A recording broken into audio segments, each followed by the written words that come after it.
ನಮಸ್ಕಾರ. ಕರ್ನಾಟಕ ಇದೀನಾಗಿ ಸ್ವಾಗತ. ನಾನು ಲತಾ ಧರ್ಮರಾಜ್. ಈಗ ಹೆಡ್ಲೈನ್ಸ್. ರೈತರು ಕಾರ್ಮಿಕರಿಗೆ ಹೊರೆಯಾಗುತ್ತಿರುವ ಮಾರುಕಟ್ಟೆ ಹರಾಜು ವಿಧಾನ ಪರಿಷ್ಕರಣೆಗೆ ಬೇಡಿಕೆ, ಬೆಲೆ ನಿಗದಿ ಪ್ರಕ್ರಿಯೆಯನ್ನು ಪರಿಷ್ಕರಿಸಲು ಆಗ್ರಹ. ಹಿಮಾಚಲ ಪ್ರದೇಶದಲ್ಲಿ ಭಾರೀ ಮಳೆ, ಘಾಟಿಗಡದಲ್ಲಿ ಮತ್ತೊಂದು ಭೂಕುಸಿತಕ್ಕೆ ಜನಜೀವನ ಅಸ್ತವ್ಯಸ್ತ. ಶಾಂತಿ ಮತ್ತು ಸೌಹಾರ್ದತೆ ಕಾಪಾಡಲು ಜಿಲ್ಲಾ ಪ್ರವೇಶ ನಿರ್ಬಂಧದ ನಡುವೆಯೂ ಪೊಲೀಸರೊಂದಿಗೆ ಅಂಜನಾದ್ರಿ ಬೆಟ್ಟ ಏರಿದ ಪುನೀತ್ ಕೆರೆಹಳ್ಳಿ. ಪೊಲೀಸರೊಂದಿಗೂ ಮಾತಿನ ಚಕಮಕಿ.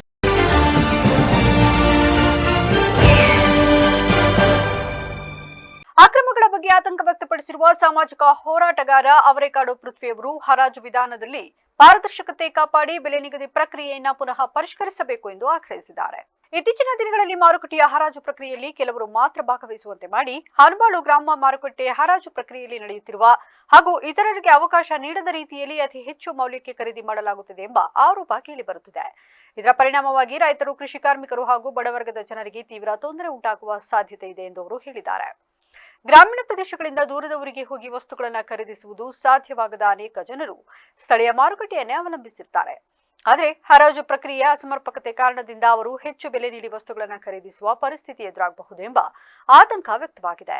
ಈ ಹಿನ್ನೆಲೆಯಲ್ಲಿ ಮಾರುಕಟ್ಟೆ ಬೆಲೆ ನಿಗದಿ ಹಾಗೂ ಹರಾಜು ಪ್ರಕ್ರಿಯೆಯಲ್ಲಿ ಪಾರದರ್ಶಕತೆ ತರಲು ಸಂಬಂಧಿತ ಅಧಿಕಾರಿಗಳು ತಕ್ಷಣ ಕ್ರಮ ಕೈಗೊಳ್ಳಬೇಕು ಎಂದು ಒತ್ತಾಯಿಸಲಾಗಿದೆ.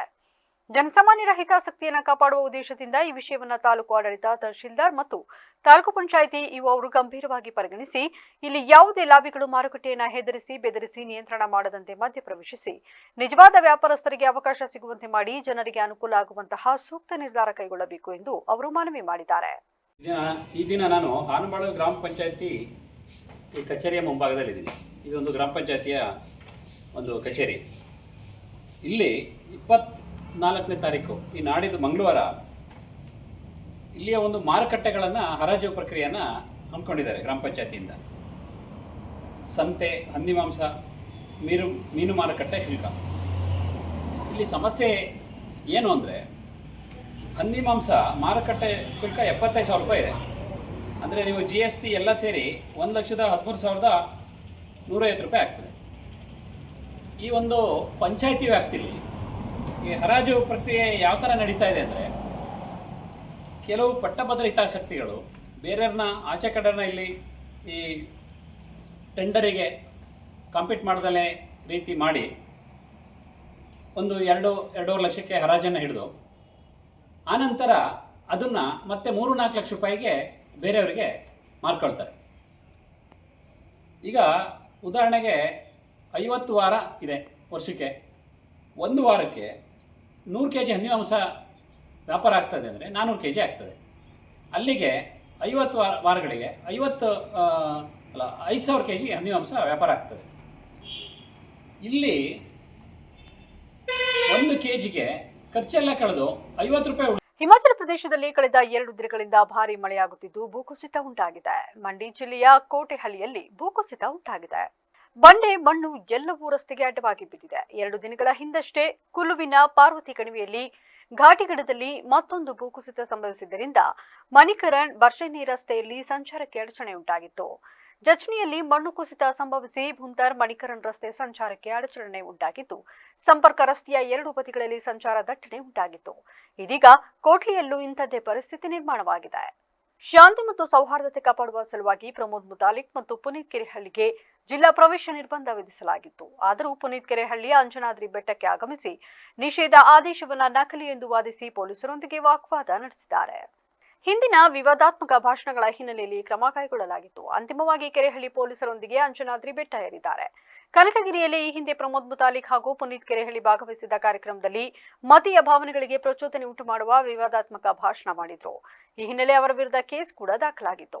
ಹೀಗಾಗಿ ಯಲಬುರ್ಗಾ ತಾಲೂಕಿನ ಚಿಕ್ಕವಂಕಲಕುಂಟ ಗ್ರಾಮದಲ್ಲಿ ನಡೆಯಲಿದ್ದ ಶಿವಾಜಿ ಜಯಂತ್ಯೋತ್ಸವದಲ್ಲಿ ಭಾಗವಹಿಸಲು ಮುತಾಲಿಕ್ ಮತ್ತು ಕೆರೆಹಳ್ಳಿ ಆಗಮಿಸುವ ಸಾಧ್ಯತೆ ಇದ್ದ ಹಿನ್ನೆಲೆಯಲ್ಲಿ ಕೊಪ್ಪಳ ಜಿಲ್ಲಾಧಿಕಾರಿ ಸುರೇಶ್ ಇಟ್ನಾಳ್ ಈ ಆದೇಶ ಹೊರಡಿಸಿದ್ದಾರೆ. ಈ ನಡುವೆ ನಿರ್ಬಂಧದ ನಡುವೆಯೂ ಪುನೀತ್ ಕೆರೆಹಳ್ಳಿ ಗಂಗಾವತಿ ತಾಲೂಕಿನ ಅಂಜನಾದ್ರಿ ಬೆಟ್ಟಕ್ಕೆ ಆಗಮಿಸಿದ್ದು ಅವರಿಗೆ ನೋಟಿಸ್ ನೀಡಲು ಮುಂದಾದ ಯಲಬುರ್ಗಾ ಪೊಲೀಸರೊಂದಿಗೆ ಅವರು ವಾಗ್ವಾದ ನಡೆಸಿದ್ದಾರೆ. ನೋಟಿಸ್ ನಕಲಿ, ಇದು ಕಲರ್ ಜೆರಾಕ್ಸ್ ಎಂದು ವಾದಿಸಿದ ಪುನೀತ್ ತಾವು ದರ್ಶನ ಮಾಡುವುದಾಗಿ ಒತ್ತಾಯಿಸಿದ್ದಾರೆ. ಪೊಲೀಸರು ನಿಯಮ ಪಾಲನೆಗೆ ಒತ್ತಾಯಿಸಿ ಸ್ಥಳ ತೊರೆಯುವಂತೆ ಸೂಚಿಸಿದ ನಂತರ ಕೆಲ ಕಾಲದ ವಾಗ್ವಾದ ನಡೆದಿದೆ. ಬಳಿಕ ಪೊಲೀಸರೊಂದಿಗೂ ಪುನೀತ್ ಅಂಜನಾದ್ರಿ ಬೆಟ್ಟ ಏರಿದ್ದಾರೆ ಎನ್ನಲಾಗಿದೆ. ನಮ್ಮ ಜಿಲ್ಲೆಯಲ್ಲಿ ಬರಲಾರದಂಗೆ ನಿರ್ಬಂಧ ವಿಧಿಸಿದ್ದಾರೆ. ಸೊ ಹಂಗಾಗಿ ನಿಮಗೆ ನೋಟಿಸ್ ಜಾರಿ ಮಾಡ್ತಾ ಇದೀವಿ, ನೀವು ಜಿಲ್ಲೆಯಿಂದ ಬಿಟ್ಟು ಹೋಗಬೇಕು. ದಿನಾಂಕ 21 ಇವತ್ತಿಂದ 23ರವರೆಗೆ ಜಿಲ್ಲೆ ಪ್ರವೇಶದಿಂದ ನಿರ್ಬಂಧ ವಿಧಿಸಿದ್ರು. ಆದರೂ ನೀವು ಪ್ರವೇಶ ಮಾಡಿದಿರಿ, ಈ ಕ್ಷಣವೇ ನೀವು ಜಿಲ್ಲೆ ಬಿಟ್ಟು ಹೋಗಿ. ಒರಿಜಿನಲ್ ಕಲರ್ ಜೆರಾಕ್ಸ್ ಅದು, ಅದು ಯಾವುದೇ ಇರಲಿ ನೀವು ತಗೊಳ್ಳಿ ಸರ್. ಇದು ಕಲರ್ ಜೆರಾಕ್ಸ್ ನೀವು ತಗೊಳ್ರಿ. ಒರಿಜಿನಲ್ ಕೊಟ್ರಿ, ಒರಿಜಿನಲ್ ಇದು ಯಾರು ಕಲರ್ ಜೆರಾಕ್ಸ್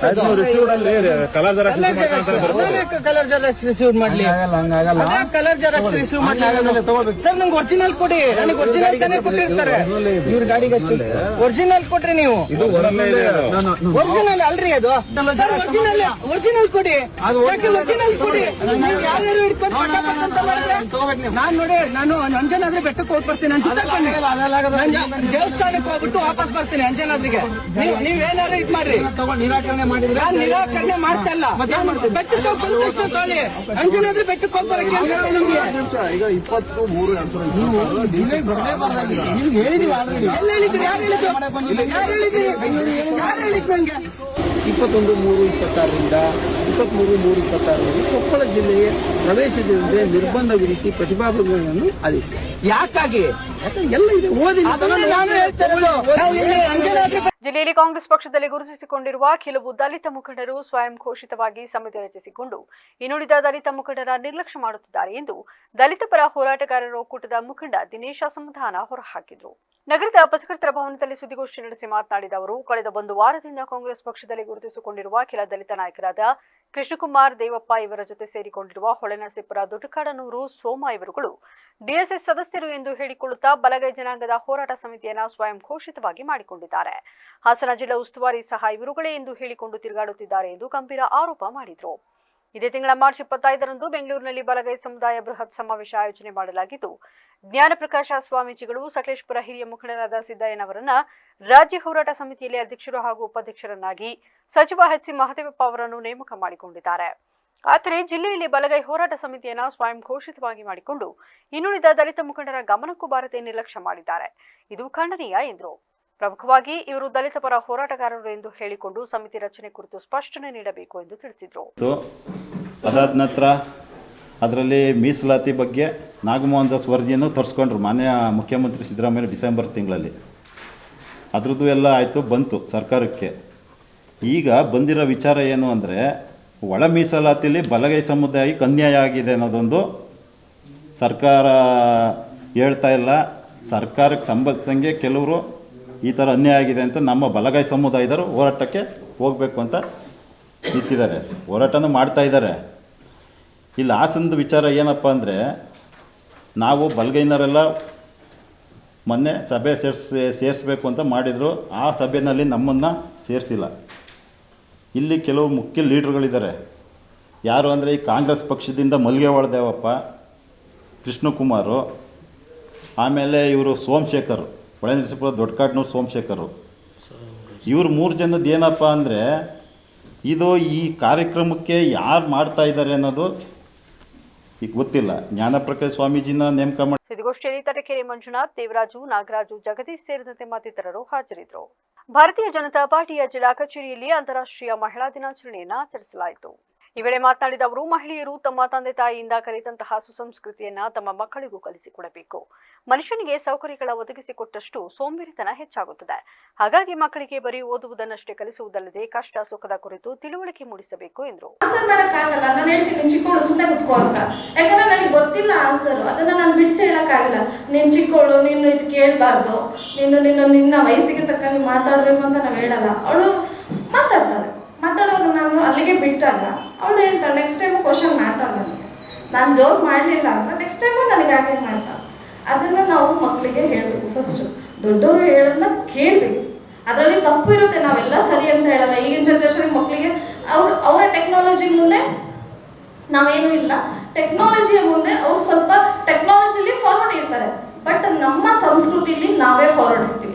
ನಾವು ನಮ್ಮ ತಂದೆ ತಾಯಿಯಿಂದ ಏನು ಕಲ್ತ್ಕೊಂಡ್ಬಂದಿರ್ತೀವಿ ಅದನ್ನು ಸ್ವಲ್ಪ ಮಟ್ಟಿಗೆ 5% ಆದರೂ ಕಲಿಸ್ಬೇಕು ಅಂತ ನಾನು ಕೇಳ್ಕೊಳ್ತೀನಿ ಇಲ್ಲಿರೋರಿಗೆ.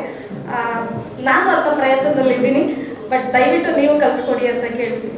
ಚನ್ನಪಟ್ಟಣ ತಾಲೂಕಿನ ಹೊಳೆನರಸೀಪುರ ವಿಧಾನಸಭಾ ಕ್ಷೇತ್ರದ ಬರಗೂರು ಹ್ಯಾಂಡ್ ಪೋಸ್ಟ್ ಬಳಿ ಅರಸೀಕೆರೆ ರಸ್ತೆಯಲ್ಲಿರುವ ಈದ್ಗಾ ಮೈದಾನದಲ್ಲಿ ರಂಜಾನ್ ಹಬ್ಬದ ಪ್ರಯುಕ್ತವಾಗಿ ಸಾಮೂಹಿಕವಾಗಿ ವಿಶೇಷ ಪ್ರಾರ್ಥನೆ ಮಾಡಲಾಯಿತು. ನಾಡಿನ ಸಮಸ್ತ ಜನತೆಯ ಒಳಿತಿಗಾಗಿ ಹಾಗೂ ಈ ರಾಜ್ಯದಲ್ಲಿ ಉತ್ತಮ ಮಳೆ ಬೆಳೆಯಾಗಲಿ ಎಂದು ಸಮಸ್ತ ಮುಸ್ಲಿಂ ಬಾಂಧವರಿಂದ ಅರಸೀಕೆರೆ ರಸ್ತೆಯಲ್ಲಿರುವ ಈದ್ಗಾ ಮೈದಾನದಲ್ಲಿ ಸಾಮೂಹಿಕವಾಗಿ ವಿಶೇಷ ಪ್ರಾರ್ಥನೆ ಮಾಡಲಾಯಿತು. ಆನಂತರ ಎಲ್ಲರಿಗೂ ಸಿಹಿ ತಿಂಡಿ ಹಾಗೂ ತಂಪು ಪಾನೀಯಗಳನ್ನು ವಿತರಣೆ ಮಾಡಲಾಯಿತು. ಇದೇ ಸಂದರ್ಭದಲ್ಲಿ ಡಾಕ್ಟರ್ ಶೇಖ್ ಉಮರ್, ಮಸೀದಿ ಅಧ್ಯಕ್ಷರಾದ ಆಸಿಫ್ ಇಕ್ಬಾಲ್, ಬಿಜೆ, ಶೇಖ್ ಇರ್ಫಾನ್, ಆಯುಬ್ ಕಲೀಂ ಪಾಷಾ ಸೇರಿದಂತೆ ಇತರರು ಹಾಜರಿದ್ದರು. ಕೇವಲ ಒಂದು ಸಮಸ್ಯೆಯೂ ಕೂಡ ಮಾನವ ಕುಲದ ಸಮಗ್ರ ಸಮಸ್ಯೆ ಎಂಬ ಅರಿವು ನಮ್ಮೆಲ್ಲರಲ್ಲೂ ಇರಬೇಕು ಎಂದು ಜಾಮಿಯಾ ಲಬಾಬಿನ್ ಜುಮಾ ಮಸೀದಿಯ ಇಮಾಮರಾದ ಮುಫ್ತಿ ಮೊಹಮ್ಮದ್ ತಲ್ಹಾ ಹೇಳಿದರು. ಸಕಲೇಶಪುರ ಪಟ್ಟಣದ ಈದ್ಗಾ ಮೈದಾನದಲ್ಲಿ ರಂಜಾನ್ ಹಬ್ಬದ ವಿಶೇಷ ನಮಾಜ್ ಸಲ್ಲಿಸಿದರು. ಪ್ರಾರ್ಥನೆ ಬಳಿಕ ಮಾತನಾಡಿ, ಪ್ರವಾದಿ ತೋರಿಸಿದ ಹಾದಿಯನ್ನ ನಿಷ್ಠೆಯಿಂದ ಅನುಸರಿಸಿದರೆ ಇಹಲೋಕ ಹಾಗೂ ಪರಲೋಕದಲ್ಲಿ ಯಶಸ್ಸು ಸಿಗುತ್ತದೆ. ಪ್ರತಿಯೊಬ್ಬ ಮುಸ್ಲಿಂ ನಿರಂತರವಾಗಿ ಪ್ರಯತ್ನಿಸಬೇಕಾಗಿದೆ.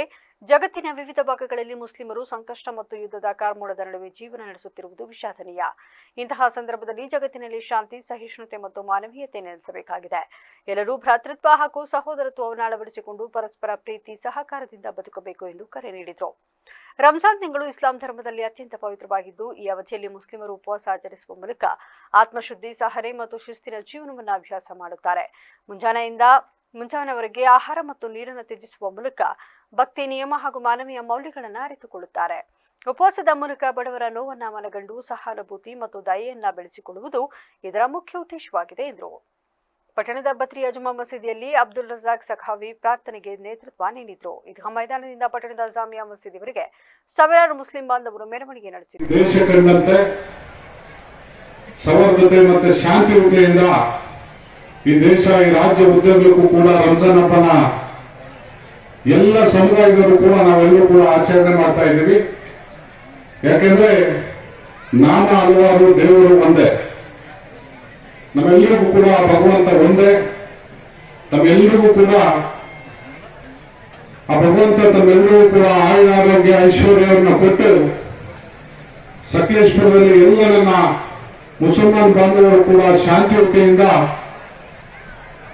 ಏನ್ ತಾವು ಇವತ್ತಿದ್ದೀರಿ, ಇದೇ ರೀತಿ ಮುಂದಿನ ದಿನದಲ್ಲೂ ಕೂಡ ಇನ್ನ ಹೆಚ್ಚಿನ ಕಾರ್ಯಕ್ರಮಗಳು ಮಾಡಿ, ಏನೇನು ಮಸೀದಿ ಕಾರ್ಯಕ್ರಮಗಳಿದಾವೆ ಅವೆಲ್ಲ ಕೂಡ ಕಾರ್ಯಕ್ರಮಗಳು ಮಾಡಿ ಈ ಸಮುದಾಯಕ್ಕೆ ಅತಿ ಹೆಚ್ಚು ಗೌರವ ತರುವಂತ ಕೆಲಸ ನಾವು ನೀವೆಲ್ಲರೂ ಕೂಡ ಮಾಡೋಣ ಅಂತ ಈ ಸಂದರ್ಭದಲ್ಲಿ ಹೇಳಿ, ಈ ಸಮುದಾಯ ಮೊದಲಿಂದ ಕೂಡ ಶಾಂತಿಯುತೆಯಿಂದ ಈ ಸಕಲೇಶಪುರದಲ್ಲಿ ನಾನು ಕೂಡ ಬಂದು 1.5 ದಶಕ ಆಯ್ತು. 1.5 ದಶಕದಿಂದ ಕೂಡ ಸಣ್ಣ ಪುಟ್ಟ ಭಿನ್ನಾಭಿಪ್ರಾಯ ಆಗ್ಬೋದು. ಈ ಸಂದರ್ಭದಲ್ಲಿ ಜಾಮಿಯಾ ಲಬಾಬಿನ್ ಮಸೀದಿಯ ಅಧ್ಯಕ್ಷ ಅಮ್ಜದ್ ಸಾಬ್, ಬದ್ರಿಯಾ ಜುಮಾ ಮಸೀದಿ ಆಡಳಿತ ಸಮಿತಿಯ ಅಧ್ಯಕ್ಷ ಯಾದ್ಗಾರ್ ಜಾಕೀರ್, ಹುದಾ ಮಸೀದಿಯ ಅಧ್ಯಕ್ಷ ಜಾಕೀರ್, ಆದಂ ಹಾಜಿ ಸೇರಿದಂತೆ ಹಲವರು ಉಪಸ್ಥಿತರಿದ್ದರು. ಅರ್ಕಲಗೂಡು ಪಟ್ಟಣದ ಈದ್ಗಾ ಮೈದಾನದಲ್ಲಿ ರಂಜಾನ್ ಹಬ್ಬದ ಅಂಗವಾಗಿ ಮುಸ್ಲಿಂ ಬಾಂಧವರು ಸಾಮೂಹಿಕವಾಗಿ ಪ್ರಾರ್ಥನೆ ಸಲ್ಲಿಸಿದರು. ವಿವಿಧ ಭಾಗಗಳಿಂದ ಮೆರವಣಿಗೆ ಮೂಲಕ ಈದ್ಗಾ ಮೈದಾನಕ್ಕೆ ಆಗಮಿಸಿ ಶಾಂತಿ ಮತ್ತು ಸೌಹಾರ್ದತೆಯ ಸಂಕೇತವಾಗಿ ವಿಶೇಷ ಪ್ರಾರ್ಥನೆ ಸಲ್ಲಿಸಿದರು. ಈ ಸಂದರ್ಭದಲ್ಲಿ ಶಾಸಕ ಹೇಮಂತ್ ಅವರು ಪ್ರಾರ್ಥನೆಯಲ್ಲಿ ಭಾಗವಹಿಸಿ ಸಮುದಾಯದೊಂದಿಗೆ ಹಬ್ಬದ ಸಂಭ್ರಮವನ್ನು ಹಂಚಿಕೊಂಡರು. ಬಳಿಕ ಎಲ್ಲರಿಗೂ ರಂಜಾನ್ ಹಬ್ಬದ ಶುಭಾಶಯಗಳನ್ನು ತಿಳಿಸಿ ಸಮಾಜದಲ್ಲಿ ಸೌಹಾರ್ದತೆ, ಸಹೋದರತ್ವ ಮತ್ತು ಏಕತೆ ಸದಾ ನೆಲೆಸಲಿ ಎಂದು ಹಾರೈಸಿದರು.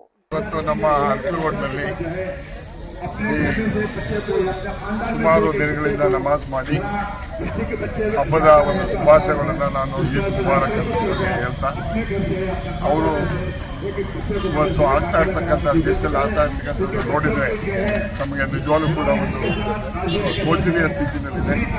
ಇಂಥ ಕಾಲದಲ್ಲೂ ಇವರು ಪ್ರಾರ್ಥನೆ ಮಾಡಿ ಈ ಸಮುದಾಯದ ಒಂದು ಪ್ರಾರ್ಥನೆ ಎಲ್ಲ ಜಗತ್ತಿನಾದ್ಯಂತ ಎಲ್ಲರಿಗೂ ಒಳ್ಳೆಯದಾಗಲಿ ಅಂತ ಹೇಳಿ ನಾನು ಶುಭವನ್ನು ಕೋರ್ತೀನಿ. ಈದ್ ಮುಬಾರಕ್. ರೈತರು ಹೈನುಗಾರಿಕೆಗೆ ಹೆಚ್ಚು ಒತ್ತು ನೀಡುವುದರ ಮೂಲಕ ಸ್ವಾವಲಂಬಿ ಬದುಕನ್ನು ಕಟ್ಟಿಕೊಳ್ಳಬೇಕು ಎಂದು ಶಾಸಕ ಎಸ್ ಶ್ರೀನಿವಾಸ್ ತಿಳಿಸಿದರು. ಗುಬ್ಬಿ ತಾಲೂಕಿನ ಮಲೇನಹಳ್ಳಿ ಹಾಲು ಉತ್ಪಾದಕರ ಸಹಕಾರ ಸಂಘದ ಪ್ರಾರಂಭೋತ್ಸವವನ್ನು ಉದ್ಘಾಟಿಸಿ ಮಾತನಾಡಿದ ಅವರು, ಪ್ರತಿಯೊಂದು ಹಳ್ಳಿಗಳಿಗೂ ಕೂಡ ಡೈರಿಗಳನ್ನು ಮಾಡಲಾಗುತ್ತಿದೆ. ತಾಲೂಕಿನಲ್ಲಿ ಈಗಾಗಲೇ 70 ಡೈರಿಗಳನ್ನು ಪ್ರಾರಂಭ ಮಾಡಿ ಗ್ರಾಮೀಣ ಭಾಗದ ರೈತರಲ್ಲಿ ಊರಿನಲ್ಲಿ ಹಾಲು ಹಾಕುವುದರ ಮೂಲಕ ಸ್ವಾವಲಂಬಿಗಳಾಗಿ ಬದುಕಬೇಕು. ರೈತರು ಪ್ರತಿ ಮನೆಗೊಂದು ಹಸುಗಳನ್ನು ಕಟ್ಟಿಕೊಂಡು ಹಾಲು ಹಾಕುವುದರ ಮೂಲಕ ಆರ್ಥಿಕವಾಗಿ ಮುಂದೆ ಬರಲು ಸಹಕಾರವಾಗುತ್ತದೆ. ತಾಲೂಕಿನಲ್ಲಿ ಸುಮಾರು 90 ಅಂಗನವಾಡಿ ಕಟ್ಟಡಗಳಿಗೆ ಅನುದಾನ ಹಾಕಲಾಗಿದೆ. ಕಾಮಗಾರಿಗಳು ಕೂಡ ಮಾಡಲಾಗುತ್ತಿದೆ. ಉಳಿದ ಅಂಗನವಾಡಿ ಕಟ್ಟಡಗಳನ್ನು ಹಂತ ಹಂತವಾಗಿ ಮಾಡುತ್ತೇವೆ ಎಂದರು. ಭಾರತಿ ಶ್ರೀನಿವಾಸ್ ಅವರು ಚುನಾವಣೆಯಲ್ಲಿ ಗೆದ್ದ ಮೇಲೆ ಸಾಕಷ್ಟು ಕೆಲಸಗಳನ್ನು ಮಾಡುತ್ತಿದ್ದಾರೆ. ಪ್ರತಿ ಹಳ್ಳಿಗಳಿಗೆ ಡೈರಿಗಳನ್ನು ಪ್ರಾರಂಭ ಮಾಡಿ ರೈತರಿಗೆ ಅನುಕೂಲ ಮಾಡಿಕೊಡುತ್ತಿದ್ದಾರೆ. ರೈತರು ಹೆಚ್ಚು ಹಾಲನ್ನು ಹಾಕಬೇಕು ಎಂದು ತಿಳಿಸಿದರು. 75,000 ಲೀಟರ್ ಬರ್ತಿತ್ತು. ಈಗ 1,25,000ಕ್ಕಿಂತ ಜಾಸ್ತಿ ಭಾರತೀಯವರು ಈ ಒಂದು ಡೈರೆಕ್ಟರ್ ಆದ್ಮೇಲೆ ಹೆಚ್ಚಾಗಿರ್ತಕ್ಕಂಥದ್ದು. ಅದಕ್ಕೆ ಕಾರಣ ಅಂದ್ರೆ ನೀವೆಲ್ಲ ಪ್ರೈವೇಟ್ಗೆ ಅಲ್ಲಿ ಇಲ್ಲಿ ಹಾಕ್ತಿದ್ರಿ. ನಾನು ಹೊಸದಾಗಿ ನಾನು ಸ್ಟ್ರಿಕ್ಟ್ ಆಗಿ ಹೇಳಿದ್ವಿ, ಎಲ್ಲೆಲ್ಲಿ ಮಾಡ್ತೀನಿ ಅಂತ ರೈತರು ಅಲ್ಲೆಲ್ಲ ಪ್ರಾರಂಭ ಮಾಡಿ. ಅದೊಂದಾಗುತ್ತೆ ಅಂದ್ರೆ ನಾನು ಏನೋ ಕೆಲಸ ಮಾಡ್ತೀರಲ್ಲ, ತೋಟಕ್ಕೆ ಹೋಗ್ತೀವಿ, ದನ ಮೇಯಿಸ್ಲೇಬೇಕು, ನೀರು ಕುಡಿಸ್ಲೇಬೇಕು, ದನ ಸಾಯಂಕಾಲ ತನಕ ಅಲ್ಲಿ ಇಲ್ಲಿ ಹೋಗಿ ಓಟ್ಲ ಹೊಡೆಯೋದ್ರ ಬದಲು ಹಸೆ ಕಟ್ಕೊಂಡು ಅವ್ರು ಮೇಯಿಸ್ಕೊಂಡ್ಬಂದ್ರೆ ನಿಮ್ ಮನೆ ಜೀವನ ನಡೀಲಿಕ್ಕೆ, ನಿಮ್ ಕುಟುಂಬ ಒಂದು ತಿಂಗಳು ಸರ್ಕಾರಿ ನೌಕರರ ಸಂಬಳ ತಂತಾನೋ ಆ ರೀತಿ ಸಂಬಳ ತಂದು ನೀವು ಅತ್ಯಂತ ನೆಮ್ಮದಿ ಜೀವನ ನಡೆಸಲಿಕ್ಕೆ ಒಂದು ಅವಕಾಶ ಆಗುತ್ತೆ. ನೀವು ಹಿಂದೆ ಬರಗಾಲ ಇದ್ದಾಗ ನಿಟ್ಟೂರು ಚೇಳುಗಳಲ್ಲಿ ಯಾವ ಊರಿಗೆ ಹೋದ್ರು ಕೂಡ ಸ್ಕೂಲ್ ಕಟ್ಕೊಂಡು ನಮ್ಮ ಇವರು ಕಟ್ಕೊಂಡು ಭಾರಿ ಚೆನ್ನಾಗಿ ಅದರಿಂದಲೇ ಅವನು ಅವತ್ತು ಮುಂದೆ ಬಂದಿದ್ದಂಥದ್ದು, ಅವರು ಕುಟುಂಬಗಳನ್ನ ನಿರ್ವಹಣೆ ಮಾಡ್ತಿದ್ದಂಥದ್ದು. ನಾವು ಕೂಡ ಎಲ್ಲರೂ ಕೂಡ ಈ ಡೈರಿ ಐತಿ ಅಂತಂದ್ರೆ ಇವತ್ತು ಇಲ್ಲಿ 100 ಬರೋದು, ಇನ್ನೊಂದು ತಿಂಗಳು 2 ತಿಂಗಳು ವರ್ಷದಲ್ಲಿ 300-400 ಹೋಗ್ತೀರಾ. ತುಮಲ್ ನಿರ್ದೇಶಕಿ ಭಾರತಿ ಶ್ರೀನಿವಾಸ್ ಮಾತನಾಡಿ, ನಾನು ಚುನಾವಣೆಯಲ್ಲಿ ಗೆದ್ದ ಮೇಲೆ ಸುಮಾರು 30 ಡೈರಿಗಳನ್ನು ಪ್ರಾರಂಭ ಮಾಡಿದ್ದು, ಪ್ರತಿ ಹಳ್ಳಿಗಳಿಗೂ ಕೂಡ ಡೈರಿಗಳನ್ನು ಮಾಡುತ್ತೇವೆ. ರೈತರು ಹೆಚ್ಚು ಹಾಲನ್ನ ನಂದಿನಿ ಹಾಲಿನ ಕೇಂದ್ರಕ್ಕೆ ಹಾಕಬೇಕು. ಈಗಾಗ ರೈತರು ಹೆಚ್ಚು ಹೈನುಗಾರಿಕೆಗೆ ಪ್ರೋತ್ಸಾಹ ನೀಡಬೇಕು. ಪ್ರತಿಯೊಂದು ಮನೆಯಲ್ಲೂ ಒಂದು ಹಸುವನ್ನ ಕಟ್ಟಿಕೊಂಡು ಹಾಲನ್ನು ಹಾಕಬೇಕು. ಇದರಿಂದ ಮನೆಯ ಕುಟುಂಬ ನೆಮ್ಮದಿಯಿಂದ ಇರಲು ಸಾಧ್ಯವಾಗುತ್ತದೆ. ಹಾಲು ಒಕ್ಕೂಟದಿಂದ ಸಿಗುವ ಸೌಲಭ್ಯಗಳನ್ನು ರೈತರಿಗೆ ತಲುಪಿಸುತ್ತೇನೆ. ಹಾಲು ಹಾಕುವ ರೈತರು ಮರಣ ಹೊಂದಿದರೆ 50,000 ರೂಪಾಯಿ ಹಣವನ್ನ ಕೊಡುತ್ತೇವೆ. ಹಸು ಮರಣ ಹೊಂದಿದರೆ 70,000 ಹಣವನ್ನ ನೀಡುತ್ತೇವೆ. ಶಾಸಕರ ಸಹಕಾರದೊಂದಿಗೆ ಗಣಿ ಬಾಧಿತ ಪ್ರದೇಶದಲ್ಲಿ ಇರುವ ರೈತರಿಗೆ ಹಸುಗಳನ್ನು ಕೂಡಿಸಲು ಹೇಳಿದ್ದೇವೆ. ಜೊತೆಗೆ ರೈತರಿಗೆ ಒಕ್ಕೂಟದಿಂದ ಬರುವ ಸೌಲಭ್ಯವನ್ನು ತಲುಪಿಸಲು ಪ್ರಾಮಾಣಿಕವಾಗಿ ಕೆಲಸ ಮಾಡುತ್ತೇನೆ ಎಂದು ತಿಳಿಸಿದರು. ನಿಮ್ಮಲ್ಲಿ ಇದು ಬಣವೆ ಸುಟ್ಟೋದ್ರೆ 10,000 ರೂಪಾಯಿ ಕೊಡ್ತೀವಿ. ಈ ತರ ಒಂದಷ್ಟು ರೈತರನ್ನ ಪ್ರೋತ್ಸಾಹಿಸಬೇಕು ಅನ್ನೋ ದೃಷ್ಟಿಯಿಂದ ಈ ತರದೆಲ್ಲ ಸಹಾಯನ ಒಕ್ಕೂಟದಿಂದ ಮಾಡ್ತೀವಿ. ಅದಲ್ಲದೆ ಈಗ ಇದೆಲ್ಲ ಎಲ್ಲಾಯ್ತು, 1, 2, 3 ಹಸು ಸಾಕೋರು ಎಷ್ಟೇ ಹಸು ಸಾಕಿದ್ರು ಇದನ್ನ ಜಾಸ್ತಿ ಪ್ರೋತ್ಸಾಹ ಕೊಡಬೇಕು. ರೈತರನ್ನ ಹೆಚ್ಚಾಗಿ ಮತ್ತೆ ಯುವತಿಯರನ್ನ ಹೆಚ್ಚಾಗಿ ಹೈನುಗಾರಿಕೆಗೆ ಪ್ರೋತ್ಸಾಹಿಸಬೇಕು. ಅವ್ರನ್ನ ಹೈನುಗಾರಿಕೆ ನಾವು ತರಬೇಕು ಅನ್ನೋ ಉದ್ದೇಶದಿಂದ ನಾವೇನ್ ಮಾಡ್ತಿದೀವಿ, ಈಗ ಮೇವು ಕತ್ತರಿಸೋ ಯಂತ್ರಗಳನ್ನ ಅರ್ಧ ಬೆಲೆಗೆ ಕೊಡ್ತಾ ಇದೀವಿ. ಅರ್ಧ ಬೆಲೆ ನಾವು ಕೊಡ್ತೀವಿ ಒಕ್ಕೂಟದಿಂದ, ಇನ್ನು ಅರ್ಧನ ನೀವು ತರಿಸ್ಬೇಕಾಗುತ್ತೆ. ಹಾಗೆ ಹಾಲ್ ಕರಿಯೋ ಯಂತ್ರಗಳನ್ನ ನಾವು ಅದನ್ನು ಅರ್ಧ ಬೆಲೆಗೆ ಕೊಟ್ಟಿದ್ದೀವಿ. ಹಾಗೆ ಮ್ಯಾಟ್, ರಾಸುಗಳಿಗೆ ಮಂಡಿಗೆ ತೊಂದರೆ ಆಗ್ಬಾರ್ದು ಅಂತ ಮ್ಯಾಟ್ ಸಹಿತ, ರಬ್ಬರ್ ಮ್ಯಾಟ್ಗಳನ್ನ ಸಹಿತ ನಾವು ಕೊಡ್ತಾ ಇದೀವಿ. ಈ ತರ ಬೇಕಾದಷ್ಟು ಸವಲತ್ತುಗಳನ್ನ ನಾವು ಒಕ್ಕೂಟದಿಂದ ಕೊಡ್ತಿದೀವಿ. ಆಮೇಲೆ ನಾನ್ ಬಂದ್ಮೇಲೆ ನಾನು ಗೆದ್ದ ತಕ್ಷಣ ನನಗೆಲ್ಲ ಈಗ ಗೊತ್ತಿಲ್ಲ, ಆಕಸ್ಮಿಕವಾಗಿ ನಾನು ಇಲ್ಲಿ ಡೈರೆಕ್ಟರ್ ಆಗಿದ್ದು. ಹಾಗಾಗಿ ನನಗೆ ಒಂದು 50 ಸಂಘಗಳಿಗೆ. ಇದೇ ಸಂದರ್ಭದಲ್ಲಿ ಗ್ರಾಮ ಪಂಚಾಯತಿ ಅಧ್ಯಕ್ಷರಾದ ಗುರುರಾಜು, ಯೋಗೀಶ್, ಮಾಜಿ ತಾಲೂಕು ಪಂಚಾಯತಿ ಸದಸ್ಯೆ ಕರಿಯಮ್ಮ, ರಮೇಶ್, ಮುಖಂಡರಾದ ನಟರಾಜ್, ರಮೇಶ್ ಹಾಗೂ ಗ್ರಾಮಸ್ಥರು ಭಾಗವಹಿಸಿದರು. ರಾಜ್ಯಗಳಿಗೆ ಕೇಂದ್ರವು ಎಲ್ಪಿಜಿ ಕಮರ್ಷಿಯಲ್ ಸಿಲಿಂಡರ್ಗಳ ಪೂರೈಕೆಯನ್ನು ಹೆಚ್ಚಿಸಿದೆ. ಕಮರ್ಷಿಯಲ್ ಗ್ಯಾಸ್ ಅಲೋಕೇಶನ್ ಅನ್ನ 30% ರಿಂದ 50% ಹೆಚ್ಚಿಸಿದೆ. ವಾಣಿಜ್ಯ ಎಲ್ಪಿಜಿ ಅವಶ್ಯಕತೆಯ ಅರ್ಧದಷ್ಟನ್ನು ಸರ್ಕಾರ ಪೂರೈಸುತ್ತಿದೆ. ಸದ್ಯ ಗೃಹ ಬಳಕೆ ಅಡುಗೆ ಅನಿಲ ಪಿಎನ್ಜಿ ಪೂರೈಕೆಯಲ್ಲಿ ಹೆಚ್ಚಿನ ವ್ಯತ್ಯಯ ಆಗದಂತೆ ಸರ್ಕಾರ ಜಾಗೃತಿ ವಹಿಸಿದೆ. ರಾಜ್ಯಗಳು ಮತ್ತು ಕೇಂದ್ರಾಡಳಿತ ಪ್ರದೇಶಗಳಿಗೆ ಕೇಂದ್ರ ಸರ್ಕಾರವು ಎಲ್ಪಿಜಿ ಪೂರೈಕೆಯನ್ನು 50% ಹೆಚ್ಚಿಸಿದೆ. ರೆಸ್ಟೋರೆಂಟ್, ಹೋಟೆಲ್, ಕೈಗಾರಿಕಾ ಕ್ಯಾಂಟೀನ್, ಆಹಾರ ಸಂಸ್ಕರಣಾ ಘಟಕಗಳು ಮತ್ತು ಸಮುದಾಯ ಅಡುಗೆ ಮನೆಗಳಿಗೆ ಆದ್ಯತೆ ಕೊಟ್ಟು ಕಮರ್ಷಿಯಲ್ ಎಲ್ಪಿಜಿ ನಿಯೋಜನೆಯನ್ನ 20% ಏರಿಸಲಾಗಿದೆ. ಇದರೊಂದಿಗೆ ಒಟ್ಟು ನಿಯೋಜನೆ 50% ಏರಿಕೆಯಾಗಿದೆ. ಅಂದರೆ ಕಮರ್ಷಿಯಲ್ ಎಲ್ಪಿಜಿಗೆ ಇರುವ ಬೇಡಿಕೆ ಮತ್ತು ಅವಶ್ಯಕತೆಯ 50% ಪೂರೈಸಲಾಗುತ್ತದೆ. ರೆಸ್ಟೋರೆಂಟ್, ಕ್ಯಾಂಟೀನ್ ಇತ್ಯಾದಿಗಳಿಗೆ ಈ ಕಮರ್ಷಿಯಲ್ ಎಲ್ಪಿಜಿ ಪೂರೈಕೆಯ ಆದ್ಯತೆ ಮೇಲೆ ಆಗುತ್ತದೆ. ಆಯಾ ತೈಲ ಮಾರುಕಟ್ಟೆ ಕಂಪನಿಗಳು ಸರ್ಕಾರ ನಿಗದಿ ಮಾಡಿದ ಬಿಸಿನೆಸ್ಗಳನ್ನು ಗುರುತಿಸಿ ಆ ಗ್ರಾಹಕರಿಗೆ ಸೀಮಿತ ಪ್ರಮಾಣದಲ್ಲಿ ಎಲ್ಪಿಜಿ ಪೂರೈಕೆ ಮಾಡುತ್ತವೆ. ಎಲ್ಪಿಜಿ ವಿತರಣೆ ಸರಿಯಾಗಿ ಆಗುತ್ತಿರುವುದನ್ನು ಖಚಿತಪಡಿಸಲು ರಾಜ್ಯ ಸರ್ಕಾರಗಳು ಮೇಲ್ವಿಚಾರಣಾ ಸಮಿತಿ ಮತ್ತು ಕಂಟ್ರೋಲ್ ರೂಮ್ಗಳನ್ನು ಸ್ಥಾಪಿಸಿದೆ. ಬೆಂಗಳೂರಿನ ರಾಮಮೂರ್ತಿ ನಗರದಲ್ಲಿ ಭಾನುವಾರ ಮುಂಜಾನೆ ಆಟೋ ಚಾಲಕ ಕಿರಣ್ನ ಮಾರಕಾಸ್ತ್ರಗಳಿಂದ ಭರ್ಭರವಾಗಿ ಕೊಲೆ ಮಾಡಲಾಗಿದೆ. ಹಳೆಯ ದ್ವೇಷವೇ ಕೃತ್ಯಕ್ಕೆ ಕಾರಣ ಎಂದು ಪೊಲೀಸರು ಶಂಕಿಸಿದ್ದಾರೆ. ಪೊಲೀಸರು ಆರೋಪಿಗಳ ಪತ್ತೆಗಾಗಿ ಸಿಸಿಟಿವಿ ಪರಿಶೀಲಿಸುತ್ತಿದ್ದು, ಕೊಲೆಗೆ ನಿಖರ ಕಾರಣವೇನೆಂಬುದು ಸದ್ಯಕ್ಕೆ ತಿಳಿದು ಬಂದಿಲ್ಲ. ನಗರದಲ್ಲಿ ಬೆಚ್ಚಿ ಬೀಳಿಸುವ ಘಟನೆ ನಡೆದಿದ್ದು, ಬೆಂಗಳೂರಿನ ರಾಮಮೂರ್ತಿ ನಗರದಲ್ಲಿ ಯುವಕನನ್ನ ಮಾರಕಾಸ್ತ್ರಗಳಿಂದ ಹಲ್ಲೆ ನಡೆಸಿ ಬರ್ಬರವಾಗಿ ಕೊಲೆ ಮಾಡಲಾಗಿದೆ. ಇಂದು ಮುಂಜಾನೆ ಸುಮಾರು 5 ಗಂಟೆ ಸುಮಾರಿಗೆ ಟಿಸಿ ಪಾಳ್ಯ ಮುಖ್ಯ ರಸ್ತೆಯಲ್ಲಿ ಘಟನೆ ನಡೆದಿದ್ದು, ಕಿರಣ್ ಎಂಬ ಯುವಕನನ್ನ ದುಷ್ಕರ್ಮಿಗಳು ತಲೆ ಮೇಲೆ ಮಾರಕಾಸ್ತ್ರಗಳಿಂದ ದಾಳಿ ಮಾಡಿ ಹತ್ಯೆಗೈದು ಪರಾರಿಯಾಗಿದ್ದಾರೆ. ಸ್ಥಳಕ್ಕೆ ರಾಮಮೂರ್ತಿ ನಗರ ಪೊಲೀಸ್ ಠಾಣೆ ಸಿಬ್ಬಂದಿ ಭೇಟಿ ನೀಡಿ ಪರಿಶೀಲನೆ ನಡೆಸಿದ್ದಾರೆ. ಕುಡಿದು ಗಲಾಟೆ ಮಾಡಿದ ಪ್ರಕರಣಗಳು ಸೇರಿದಂತೆ ಕೊಲೆಯಾದ ಕಿರಣ್ ವಿರುದ್ಧ ಕೆಆರ್ಪುರಂ ಪೊಲೀಸ್ ಠಾಣೆ ವ್ಯಾಪ್ತಿಯಲ್ಲಿ ಸುಮಾರು 10ಕ್ಕೂ ಹೆಚ್ಚು ಪ್ರಕರಣಗಳು ದಾಖಲಾಗಿದ್ದವು ಎಂಬ ಮಾಹಿತಿಯನ್ನು ಪೊಲೀಸರು ಬಿಚ್ಚಿಟ್ಟಿದ್ದು, ಹಳೆಯ ದ್ವೇಷವೇ ಕೊಲೆಗೆ ಕಾರಣವಾಗಿರಬಹುದು ಎಂಬ ಅನುಮಾನ ವ್ಯಕ್ತಪಡಿಸಿದ್ದಾರೆ. ಘಟನೆಯ ಮುನ್ನ ರಾತ್ರಿ ಕೂಡ ಕಿರಣ್ ಕುಡಿದು ಗಲಾಟೆ ಮಾಡಿದ್ದು ತಡರಾತ್ರಿವರೆಗೆ ವಾಗ್ವಾದ ನಡೆದ ಬಳಿಕ ಮುಂಜಾನೆ ಈ ದಾಳಿ ನಡೆದಿರುವ ಸಾಧ್ಯತೆ ಇದೆ ಎಂದು ಪೊಲೀಸರು ಹೇಳಿದ್ದಾರೆ. ಆರೋಪಿಗಳ ಪತ್ತೆಗೆ ಪೊಲೀಸರು ತೀವ್ರ ಶೋಧ ಕಾರ್ಯ ಕೈಗೊಂಡಿದ್ದು ಸುತ್ತಮುತ್ತಲಿನ ಸಿಸಿಟಿವಿ ದೃಶ್ಯಾವಳಿಗಳನ್ನು ಪರಿಶೀಲಿಸಲಾಗುತ್ತಿದೆ. ಸ್ಥಳೀಯ ನಿವಾಸಿ ಗೋಪಾಲ್ ಮಾತನಾಡಿ, ಕಿರಣ್ ತನ್ನ ತಾಯಿಯೊಂದಿಗೆ ಕಳೆದ 4 ವರ್ಷಗಳಿಂದ ಬಾಡಿಗೆ ಮನೆಯಲ್ಲಿ ವಾಸವಾಗಿದ್ದು ಆಟೋ ಚಾಲನೆ ಮಾಡಿಕೊಂಡು ಜೀವನ ಸಾಗಿಸುತ್ತಿದ್ದ ಎಂದು ತಿಳಿಸಿದ್ದಾರೆ. ಒಟ್ಟಾರೆ ಈ ಕೊಲೆ ಪ್ರಕರಣದಲ್ಲಿ ನಗರದಲ್ಲಿ ಆತಂಕ ಮೂಡಿಸಿದ್ದು ಆರೋಪಿಗಳ ಬಂಧನಕ್ಕಾಗಿ ಪೊಲೀಸರು ಚುರುಕುಗೊಂಡಿದ್ದಾರೆ. ಗೊತ್ತಿಲ್ಲ ಸರ್, ಇವಾಗ ನೀವೆಲ್ಲ ಬಂದಿರೋದಕ್ಕೆ ಇಲ್ಲಿ ನಮ್ಮ ಏರಿಯಾದಲ್ಲೇ ಇರೋದು. ನಾವು ಓಟ್ ಮಂಜುನಾಥ ಲೇಔಟಲ್ಲಿ ಇರೋದು. ಮನೆ 23 ಅಂತ ತುಂಬ ಒಳ್ಳೆ ಹುಡುಗನೇ. ನಮಗೇನು ಇಲ್ಲೇನು ಆ ಥರ ತೊಂದರೆ ಕೊಡ್ತಾ ಇರಲಿಲ್ಲ. ಪಾಪ ಒಳ್ಳೆ ಅವ್ರ ಅಮ್ಮ ಸೊಪ್ಪು ಮಾರಿ ಜೀವನ ಮಾಡ್ಕೊಂಡು ಬಾಡಿಗೆ ಮನೆಗಿದ್ರು. ಇಲ್ಲಿ ತುಂಬ ವರ್ಷದಿಂದ ಇದ್ರು ಸರ್. ಇಲ್ಲೇ ನಮ್ಮ ಹೋಗಿತ್ತಲ್ಲೇ ಇರೋದು. ಪಾಪ ಅಮ್ಮ ಸೊಪ್ಪು ಮಾಡ್ಕೊಂಡು ಮನೆ ಕೆಲಸ ಮಾಡ್ತಾ ಇದ್ಲು ಅಮ್ಮ. ಪಾಪ ಈ ಥರ ಆಗಿದೆ ಸರ್. ಗೊತ್ತಿಲ್ಲ ಏನಾಗಿದೆ ಅಂತ ಹೇಳಿ ಗೊತ್ತಿಲ್ಲ. ನೀವೆಲ್ಲ ಬಂದಾಗ ಗೊತ್ತಾಯ್ತು ಸರ್. ಯಾರು ಒಂದು 5-6 ವರ್ಷದಿಂದ ಒಳ್ಳೆ ಹುಡುಗ. ಈಗ ಮತ್ತೊಮ್ಮೆ ಹೆಡ್ಲೈನ್ಸ್. ರೈತರು ಕಾರ್ಮಿಕರಿಗೆ ಹೊರೆಯಾಗುತ್ತಿರುವ ಮಾರುಕಟ್ಟೆ ಹರಾಜು ವಿಧಾನ ಪರಿಷ್ಕರಣೆಗೆ ಬೇಡಿಕೆ, ಬೆಲೆ ನಿಗದಿ ಪ್ರಕ್ರಿಯೆಯನ್ನು ಪರಿಷ್ಕರಿಸಲು ಆಗ್ರಹ. ಹಿಮಾಚಲ ಪ್ರದೇಶದಲ್ಲಿ ಭಾರಿ ಮಳೆ, ಘಾಟಿಗಡದಲ್ಲಿ ಮತ್ತೊಂದು ಭೂಕುಸಿತಕ್ಕೆ ಜನಜೀವನ ಅಸ್ತವ್ಯಸ್ತ. ಶಾಂತಿ ಮತ್ತು ಸೌಹಾರ್ದತೆ ಕಾಪಾಡಲು ಜಿಲ್ಲಾ ಪ್ರವೇಶ ನಿರ್ಬಂಧದ ನಡುವೆಯೂ ಪೊಲೀಸರೊಂದಿಗೆ ಅಂಜನಾದ್ರಿ ಬೆಟ್ಟ ಏರಿದ ಪುನೀತ್ ಕೆರೆಹಳ್ಳಿ. ಪೊಲೀಸರೊಂದಿಗೂ ಮಾತಿನ ಚಕಮಕಿ. ಇದಾಗುತ್ತೆ ಇವರೆಗಿನ ನ್ಯೂಸ್ ಅಪ್ಡೇಟ್ಸ್. ನಿರಂತರ ಸುದ್ದಿಗಾಗಿ ನೋಡ್ತಾ ಇರಿ ವಿಬಿಸಿ ನ್ಯೂಸ್. ಇದು ಜನರ ಧ್ವನಿ. ಸತ್ಯದ ಕಡೆ ನಮ್ಮ ನಡೆ.